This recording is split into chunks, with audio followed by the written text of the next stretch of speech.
আসসালামু আলাইকুম, কি অবস্থা সবার, কেমন আছেন? তো আমি আপনাদেরকে আজকে দেখাবো আমার ফার্মে মুরগি লালন পালন কিভাবে করছি, সাথে কোয়েল পাখির প্রসেসিংও দেখাবো। তো আমরা প্রথমেই দেখাবো যে ফার্মে মুরগি কিভাবে কি সেট আপ করছি। আগে দেখায়নি যে কিভাবে কি আছে ওরা। আমরা সর্বোচ্চ একদিনের বাচ্চা নিয়ে লালন পালন করে এখন বয়স 2.5 মাস প্লাস। কি বলবো, দুঃখের কথা ভাই, এখন মানে আমি নিয়ে আসছিলাম 50টা বাচ্চা, জিরো বাচ্চা। তারপরে এখন বর্তমান বাসে আমার এইগুলা 31টা মতো। এই যে আমি এই খাবারটা খাওয়াই থাকি আর কি। খাবার হচ্ছে আপনার ককগ্রো আর নারিশের ফিড, যেটা আর কি। ভাই কি বলবো, বৃষ্টির মধ্যে প্রচুর পিছলা ভাই, চলাফেরায় কষ্ট।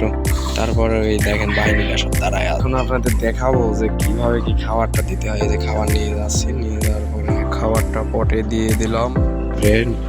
রাখার পরে আমরা গেটটা আটকায় দেবো।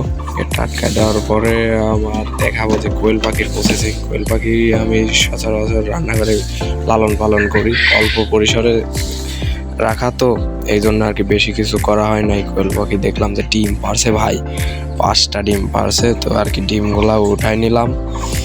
নেওয়ার পরে আপনাদের দেখাবো যে মোরগগুলো আর কি আলাদা রাখছি, কি কারণে ওদের খাবার আবার আলাদা হিসাবে দেই। 12টা মোরগ আছে, ওগুলার আপনার যে জিরো ফিডটা আছে ওই ফিডটাই খাইতে দেই। এই যে সেই কোয়েল পাখিগুলো।